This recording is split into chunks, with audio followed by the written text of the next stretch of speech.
and welcome to the E3 Breakdown panel. I'm Pippa Tshabalala, and this is Matthew Arnold from Pixel Vulture. Of course, we are powered by Always On. Thank you very much for attending and for joining us.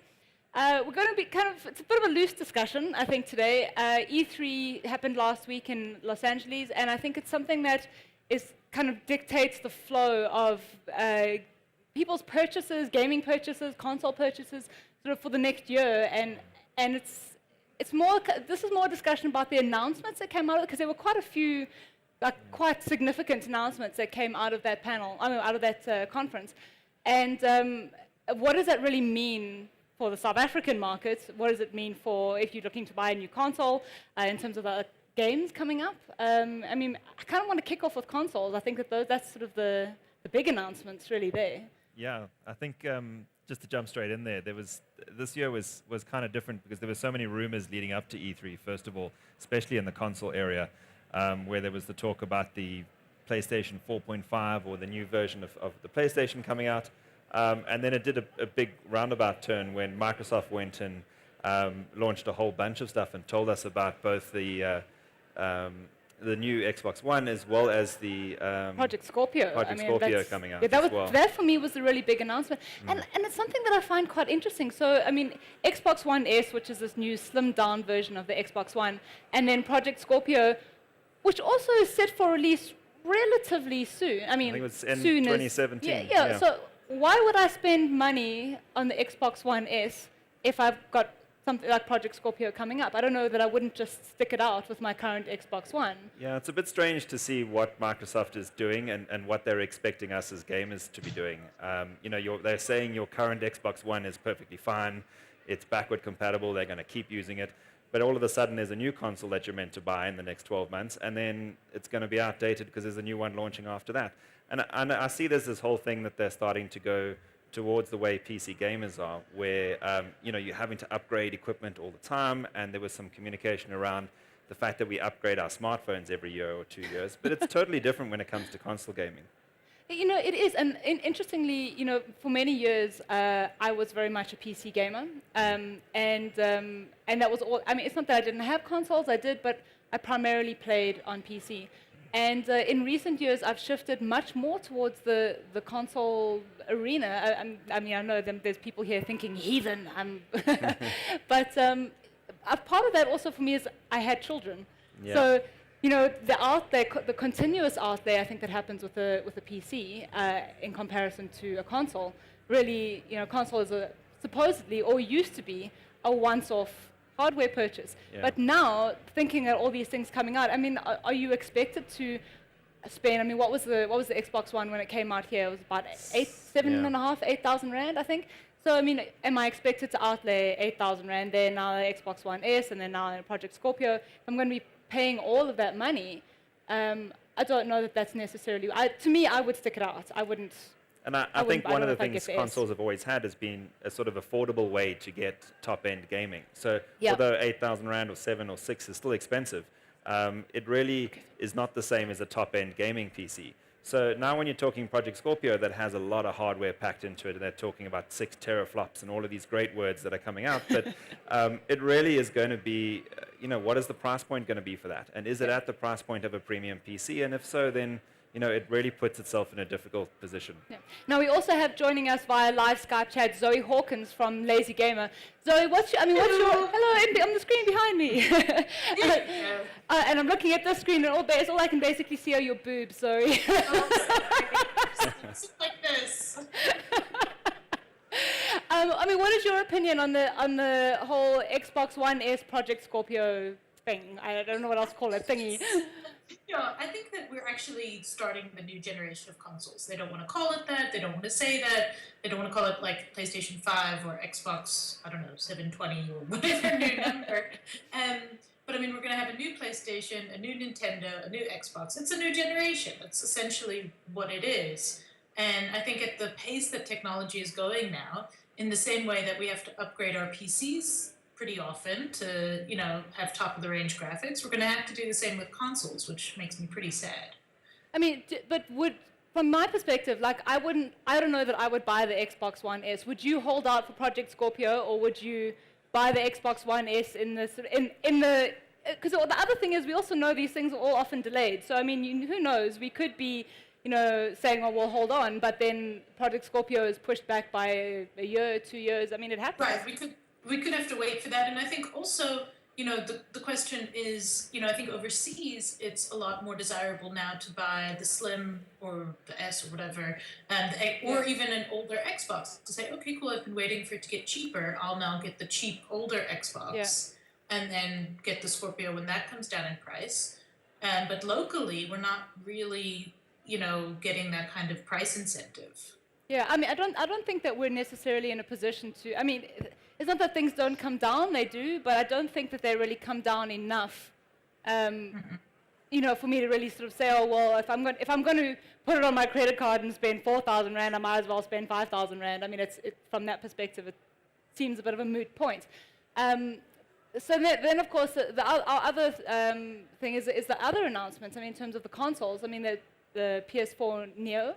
And then this Nintendo NX that is coming in March. I mean, that's quite soon for the fact that we've heard very little I about think that's that. an interesting one because the Wii U was pretty much broadly considered a failure, I think, compared to the other consoles. And I think this is a make or break in the console world anyway for Nintendo to step forward and show us something totally different. The problem is that, the previous one they've always been focusing on something that's fun to play, like a unique way in playing games. And sure, the Wii was quite fun when it launched, but there were a lot of titles that didn't actually use the functionality that well.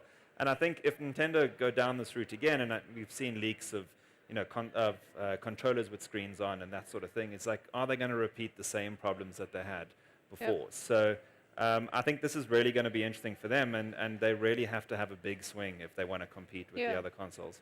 I agree. And your thoughts on the Neo?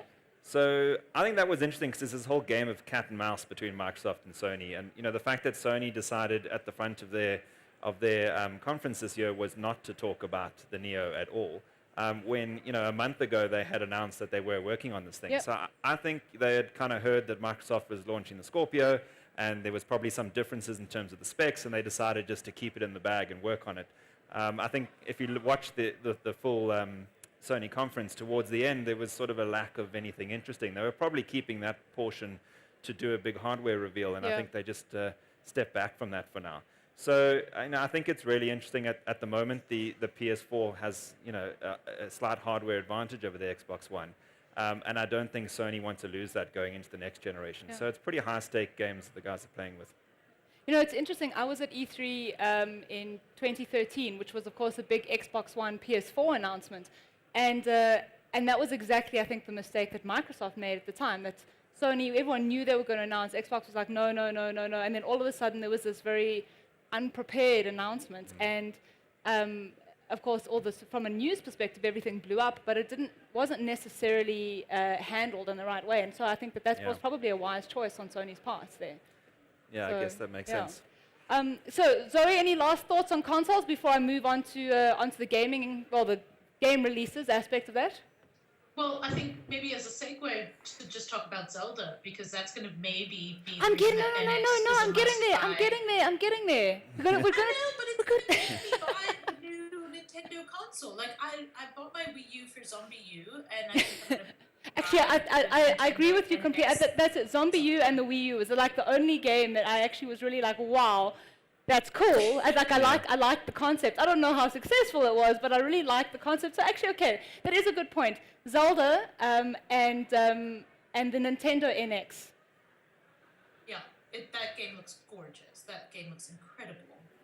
Well, I mean, do you think from a NX perspective, like, do you think that that's going to do you think that will be the game that kind of launch it? I'm not quite sure. Like. I would do that if I were Nintendo. Look, they make some very strange decisions, sometimes much better than I would make, and sometimes much worse. So who knows? They have a very unique approach. But if I were them, I would make that a launch title. I would absolutely make that a launch title, because the hype after E3, everyone was talking about Zelda. Yeah. It was like that was one of the most talked about games because it's so different, but also so familiar. Yeah. Well, my next topic really was going to be the sort of major game announcements that happened at E3 this year, at the E3 this year rather. So I mean, let's maybe kick that off with Zelda. So Zoe, I'll start with you, and then Matt, maybe you can chip in after that. Sure. Zoe. Okay, about Zelda. Yes, Zelda. Your thoughts on Zelda, and apart from yes, familiar, but I mean, what are you excited about? What are you hesitant about? It looks very, very different. So it's almost got like a Monster Hunter vibe to it, which is quite cool. Very different. So, you cook food, and that gives you like abilities in different areas, and that's how you're going to heal, and that's, it's quite important to the actual gameplay experience, which is interesting.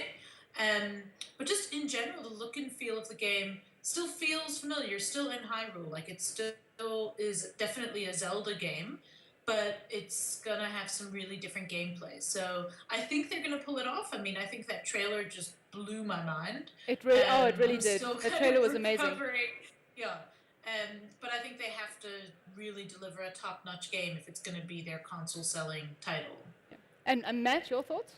Yeah, I totally agree with that. I think the way that Mario has reinvented itself over the years is, some good, some bad, sure, but that reinvention is really important. And I think for Zelda, this is really a step in the right direction. Sure, it's going to be different, and I know some people were upset by the fact that it was different, but I think that that's something that, a game that has to evolve over the years to be relevant. I look at my eldest son, who is weirdly enough suddenly really into Mario, and for the fact that he's 5, he has no background. I mean, we all kind of grew up on Mario, so that was our touch point. He has no background, and he's suddenly really obsessed with it, and he watches like gameplay videos on YouTube as well. And very often he's kind of moving towards the 3D one, and I was thinking the same thing the other day, this like reinvention. And for me, Zelda is that game with like the cult following. It's the game that a lot of us grew up on, and to me it makes complete sense for them to reinvent it and to rebalance that gameplay in favor of what people are more used to playing now. I'm really hoping that it's successful. Do you have any hesitations? Is there anything you sort of think, not quite sure about that? No, I think it's pretty cool. I mean, especially that part with Link climbing up that giant mountain on the side of the mountain, and you look at the scale of that, and you're just like, wow. So my first thought is, that's amazing, look at that. And my second thought is like, can you just do that everywhere? How does it keep you in the story and keep you moving forward? And so there's a whole bunch of gameplay questions that I would have around that, but I'm sure we'll see more of that as they reveal it. Yeah. There were a lot of announcements. The next one I kind of want to touch on before we sort of get to, I think, the things like the Dishonored 2, Watch Dogs 2, all of those ones. The Last Guardian. Now that is a game that has been floating for 4, 5 years. I mean, I don't know, it's there, and then it's not, and then it's announced, and then it's not. Zoe, your thoughts? Matt, your thoughts? Well, sorry, I don't know if you can hear it. I was there last year when they announced that it was actually a thing. And I mean, it was supposed to come on PS3, and now it's coming on PS4, probably the Neo eventually. And it's one of those titles that I think has such a die-hard cult following. Yeah. But I think also they're going to really have to do some education because, the Shadow of the Colossus and all of that, I mean, that's where this game comes from. Yeah. And a lot of gamers, I think, when did Shadow of the Colossus come out? Like 10 years ago now-ish? Yeah, and I mean, I played the remastered one a few years ago as well. It was Eco and Shadow of the Colossus. Like, it came as a combo pack. But that, of course, was released in anticipation of this, like, The Last Guardian, which at the time was on PS3. So, I mean, it's a good 10 years? I mean, I can't remember the exact date. Yeah, so I mean, it just means that they're going to have to do a lot of education for people, for gamers who maybe didn't play Shadow of the Colossus, didn't play, any of those Ico games, and now it's like, okay, this game is going to be amazing, and it's so hyped because the fans have been hyping it for all these years, wondering when it's going to be shown off, and now that it's coming, I think they're Sony's really gonna have to do some work to be like, this is why you should be excited for it if you know nothing about the game. For me, I mean, do you think, I do understand when you're saying about in terms of education, but I mean, do you think that it is necessarily going to need education? Because if it if it is to a certain extent a standalone game. I mean, like Eco and Shadow of the Colossus, yes, were related in the sense that they were the same studio, they were the same kind of mythology, if you want to put it like that, but they weren't sequels. They were in a lot of ways standalone games, and I mean, the little that we know about The Last Guardian, I think it kind of functions in the same kind of manner. Sorry, this is why I'm on Skype. Is this one needed some attention today? We have an extra panelist, everybody. We have an extra panelist. This is Harley Wednesday. So I think with The Last Guardian, there is that aspect of, it might not be a sequel, it might not be, a direct, you need to have played the previous ones to understand this one, but it is very unique style of gameplay and of world design that really hasn't been replicated in other games since then. So that's very true. That is very true. This is just like, I don't know, it's just like, any other game from this studio and you would be familiar with it. It really is its own style and its own world. Matt, your thoughts?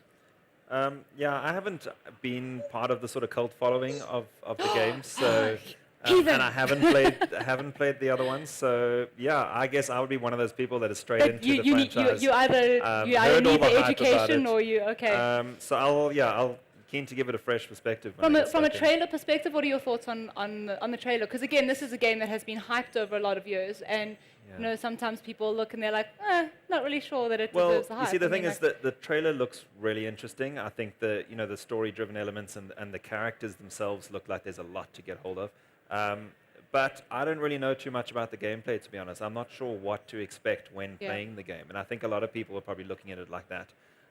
So they definitely have a lot of work to do in terms of actual gameplay demos, in terms of telling you what you're going to get when you buy the game. I think from a gameplay demo perspective, that's definitely something that would be worthwhile to kind of give people that introduction, or like whether it's a month or 2 months or whatever beforehand, give people that introduction to kind of try and draw in and expand that cult following, because really The Last Guardian is something that for me, you've known about it for so many years, and it's kind of hung in limbo. So. Okay, so now the next thing I want to kind of talk about is some of the big sequel announcements. So we had, God of War, Mafia 3, Dishonored 2, Resident Evil 7, Watch Dogs 2, we've got a new Battlefield 1, Elder Scrolls 6, Batman VR. I mean, there were so many really high-profile games that came out of this year's conference. I mean, I think a big trend, especially with the games that are in their sort of first sequel, so the Dishonored and Watch Dogs, definitely, and even Resident Evil to some extent. With Watch Dogs, it was not that successful the first time. They're kind of reinventing it, new city, new protagonist, all of that. So I'm really excited to see if they can do that from a game that had so much potential and just didn't quite deliver on what you were expecting. That's definitely one to keep an eye on.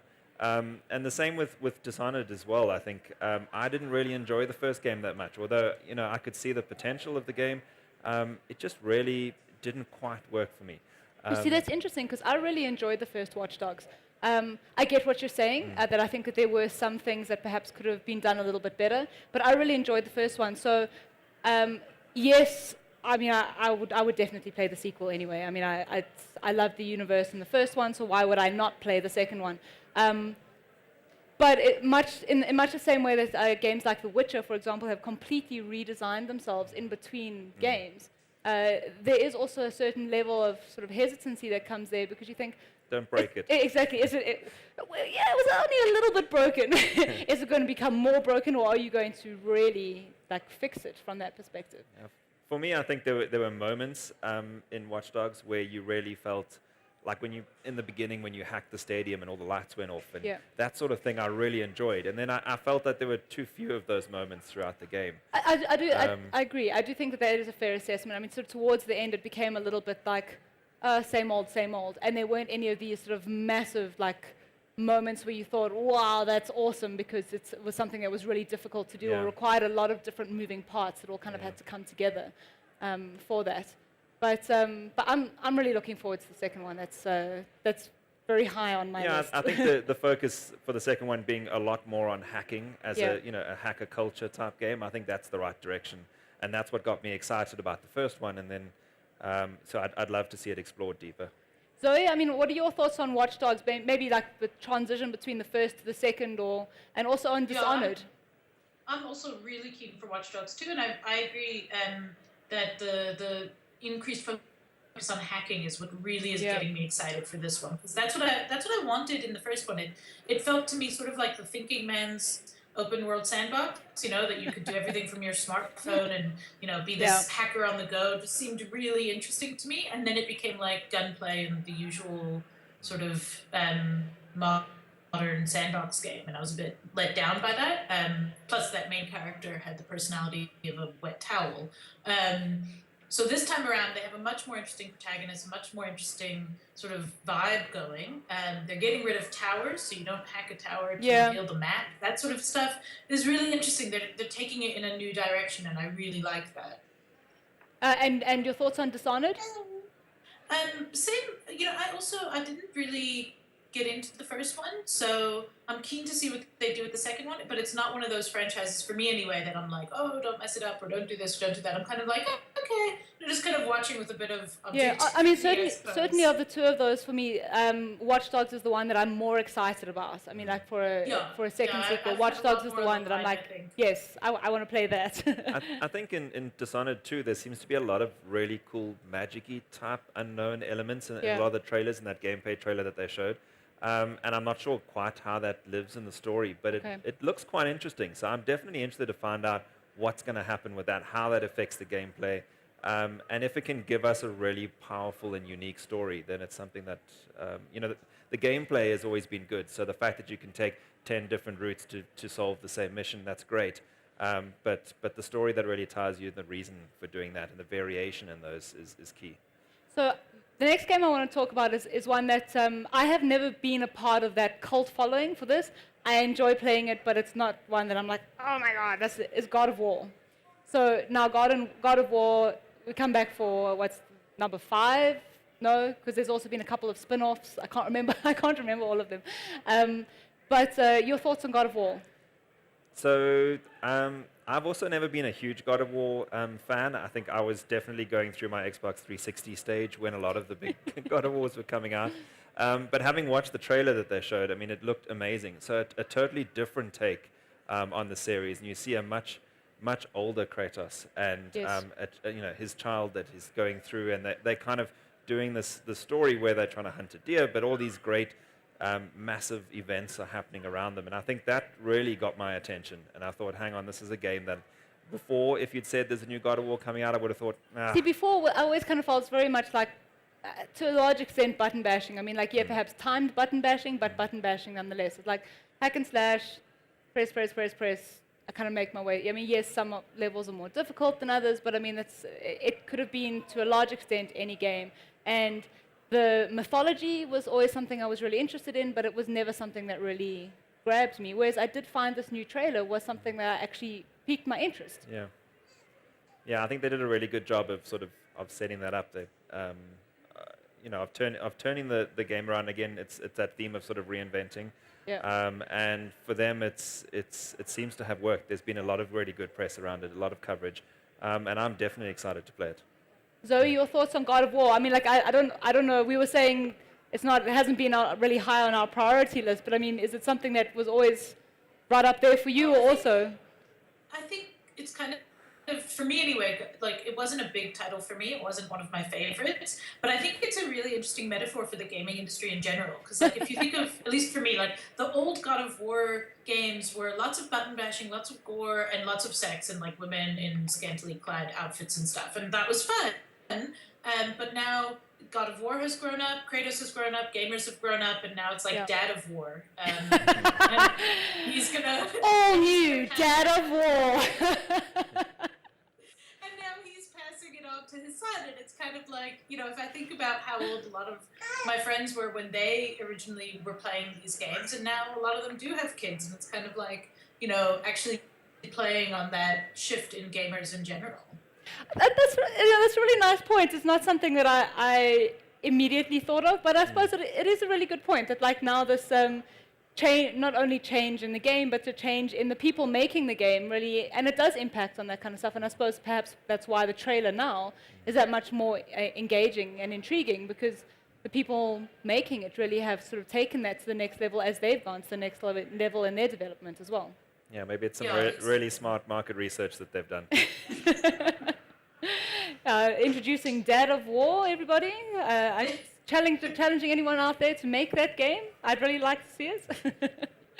Then there's kind of two last titles I want to talk about, and the one is I was going to talk about Resident Evil, but I'm not really sure. I'm thinking maybe Battlefield.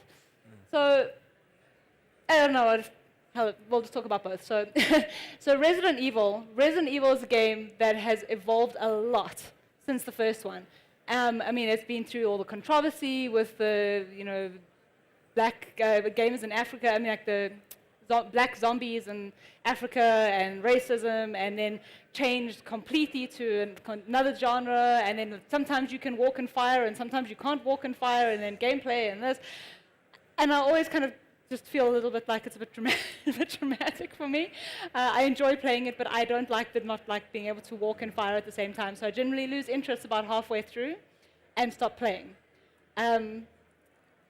Yes. Yeah, I think the last couple of Resident Evils have been in that period where zombies are really popular. So there's zombie games everywhere, there's zombie movies everywhere, Yep. and I think they kind of lost their way a little bit.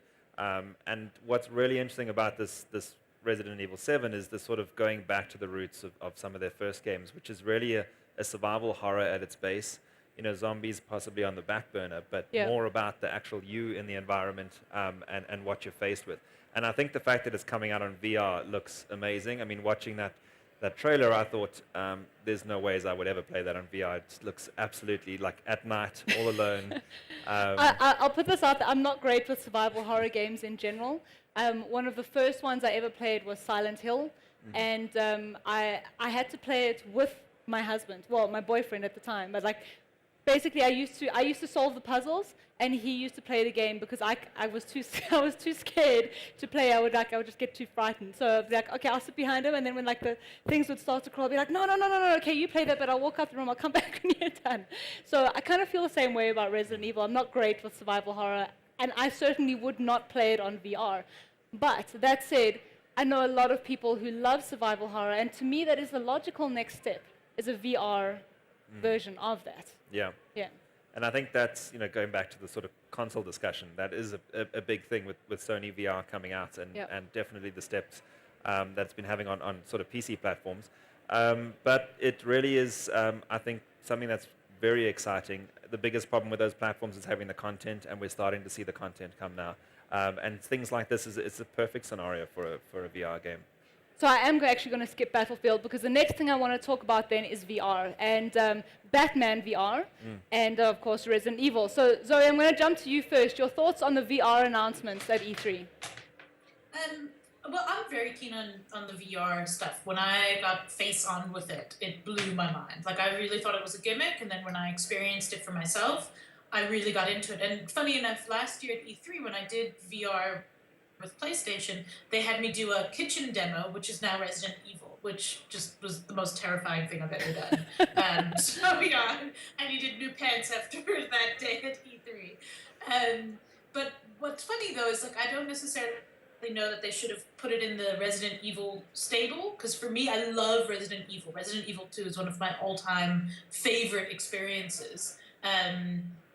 But to make it first person instead of third person just makes me displeased.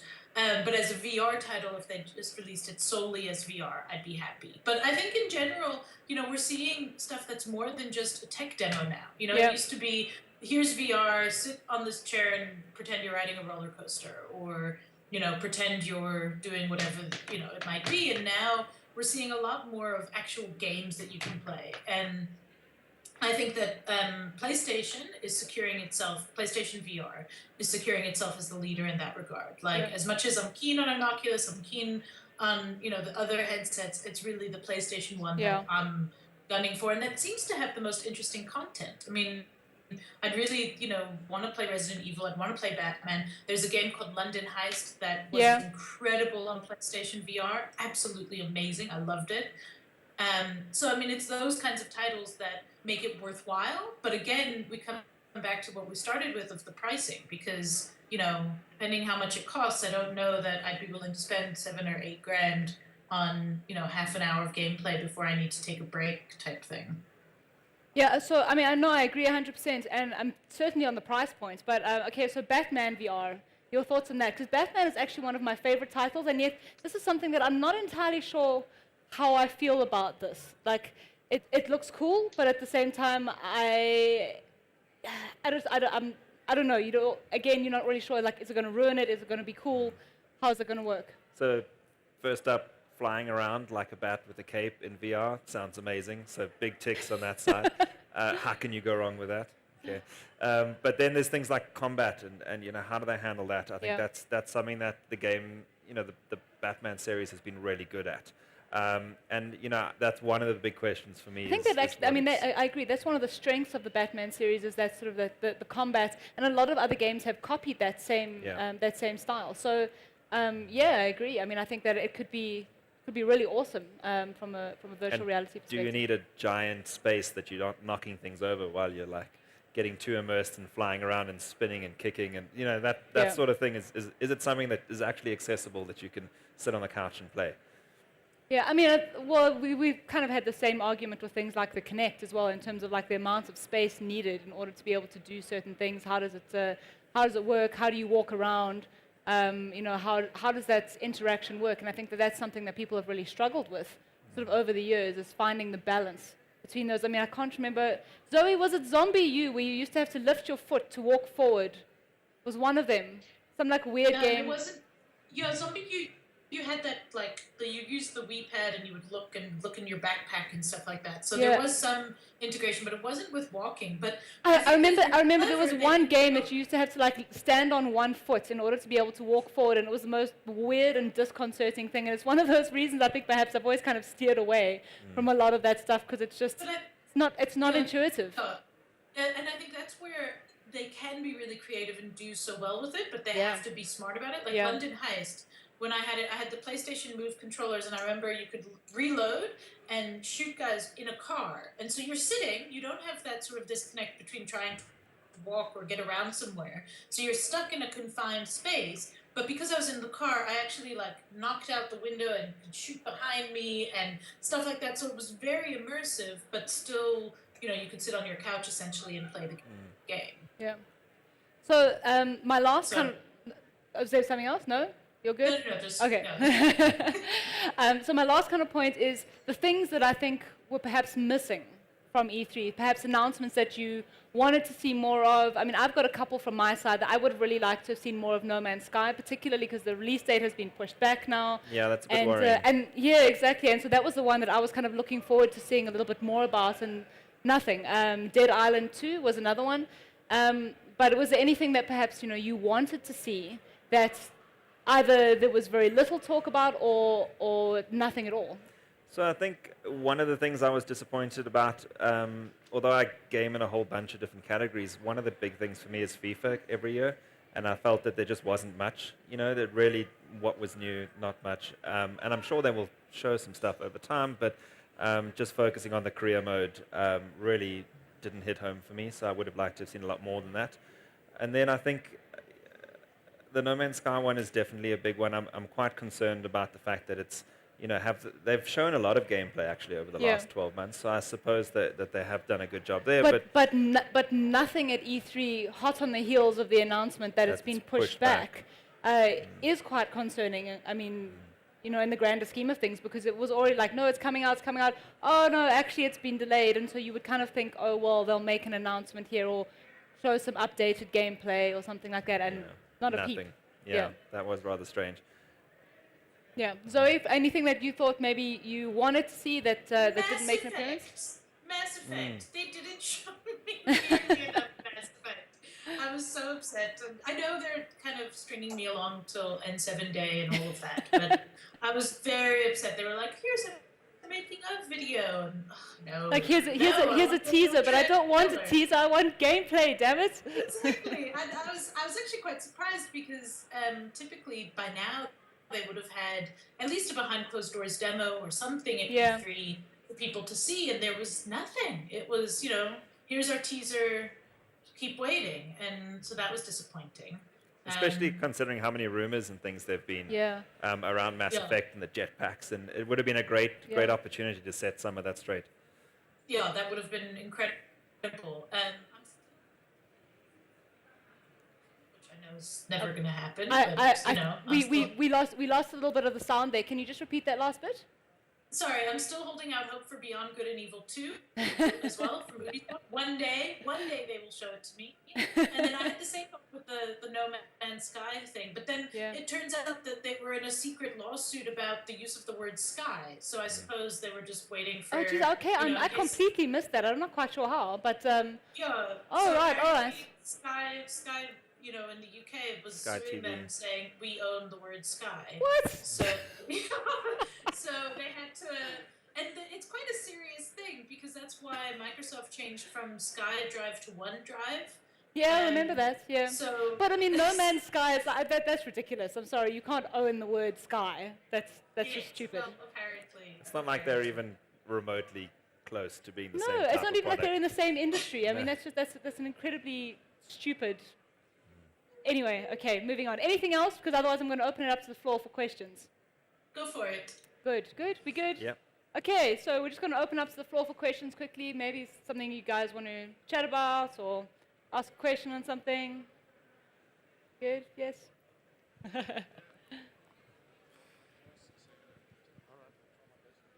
Good afternoon. Hey, my name is Malcolm. Hi. Red Dead Redemption 2. Yes. Oh, well, I mean, Yeah. look, we haven't really seen much. I mean, there's kind of been this, like, yes, it's in production, but, Yeah. like, nothing, there hasn't really been anything, I mean, about that. And I think that's, I think that would have been really good to have in line with all of the sequels coming out. Yeah. It would have been a great one to find out more about, which direction are they going. The first game was fantastic, but the second one, are they going to do more of the same? Are they reinventing it? There's so many question marks, so I think that's definitely a big miss. Yeah, and I agree. And because, I mean, there's also been this rumor, of course, that they're in production now for GTA 6 as well. Elder Scrolls 6 has been we're in production for that as well. So there's definitely like a lot of announcements that would have been an ideal opportunity. I think perhaps a missed one. Yeah. Anybody else? Good? Cool. What do you guys think about CD Projekt Red not showing us again Cyberpunk 2077? I think for me, that's something that has been, it's been floating around, and I don't know whether you can say, oh, well, they've been very focused on The Witcher in the last little while, but I mean, that was a good couple of years ago now. I mean, But that's, I think The Witcher's just been a much bigger success than they expected. Yeah. So I think they've spent a lot of time with the DLC and really giving that. I mean, because the those DLC DLCs came have out a been couple of fantastic. months ago. Yeah. I mean, And they've put a lot of work into that, basically like in another entire game almost in terms of the amount of content. So I think that's probably keeping them really busy, and Yeah. maybe that's taken a back burner for now. yeah. But I would definitely like to see more of that. I mean, that's something that I love the initial trailers and the announcement. It looks really cool, and then kind of nothing. So, and you're never really sure. You have these great announcements, and then just this flat line. So another question there. Okay, great. Hi guys. Hi. Well, sorry. Hi guys, my name is Dylan. Hopefully you'll forgive me. This is not directly relating to E3, but I just wanted to say, I remember in school going home every evening, really looking forward to watching The Verge. I don't know how many of you ever watched The Verge on Boozy. And that was like the highlight of my day. I remember like I had to decide between studying or The Verge. And I just wanted to know if there's anything in the pipeline for anything kind of like that in the future. If we can Nothing as far as I'm aware at the moment. I'm not with the same company anymore either, so certainly not through my current company, and not as far as I'm aware through the previous one. But I mean, certainly if something like that pops up, social media, that is your friend there, we'll make an announcement. Cool. Cool, thank you guys. Unless there's any other questions, no? Okay, yes? Hi. In terms of the new consoles working with different things like your TVs, internet, and stuff like that, are there any issues with those announcements? I don't think there's really been enough announced about it for us to really know the specifics. I mean, I'm assuming that the Xbox One S will work across with all those Yeah. things. I'm not too sure about backwards compatibility. Did I So miss any they, of they those? did say that all your games would be able to work across all of those different platforms. They hadn't so mentioned games anything, but I'm pretty sure with HDMI ports and everything, there shouldn't be any major Yeah. problems. The biggest thing, obviously, is just the fact that they're all talking about 4K now. With the Xbox One S is Yeah. talking about 4K media streaming, and then obviously with the Scorpio, they're talking about actual 4K gaming. So Yeah. the biggest demand there is you need a 4K TV, and we know globally they're even not that prevalent, and locally the same. And one of the things that you have is a problem for content. So it's really difficult to actually get 4K content unless you have, a fiber line and a Netflix 4K Yeah. subscription. It's quite difficult to get that. So I think that's going to be, a big make or break thing. If Xbox had launched the Scorpio today, I wouldn't imagine great sales on that. It's a very niche product. So I think they're kind of hoping, within a year and a But I half mean, time. but in about a year's time, I would anticipate that stuff would be more readily available. I mean, if you look at like when 3D TVs came out, it started out there was like maybe 1 or 2 people had it, and then after that, it sort of all of a sudden exploded, and like every TV came out with 3D capability.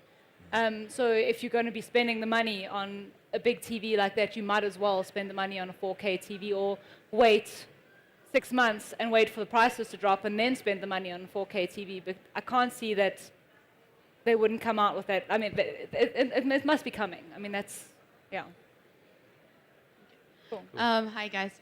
I'm just wondering, like, my impression of E3 this year was that you get, like, in comparison to last year, like, there were so many big reveals last year, and then this year it was more like, well, we'll tell you about something, but we're not really going to make it hyped, or we're not going to show you what really our content is about in the games overall through all of the developers and all of the companies that we saw there. Like, for example, when you saw EA and then when they explained Mass Effect, it was like a trailer. And even with Resident Evil, when it was they only showed you like one branching effect of what VR system was for it. And it was just like, okay, well, we're kind of excited, but what really has gone into developing these games, and especially with, like, when we saw like the pushback of Mass Effect as well, when Casey Hudson is no longer in the production of it, and we were like, okay, well, this made us a little nervous, and for a lot of games that were announced and whatever, it kind of didn't settle anyone. Like, gamers were there, it was just like, okay, so they are happening, but I'm not really hyped. I think this E3 did have a lot of reveal content. So it does tend to sort of go, I suppose it depends on the game's development cycle. So it does kind of tend to go in cycles. So you'll have some E3s where you'll have massive like reveal announcements and they're showing new gameplay or they're showing new features or they're revealing some new character.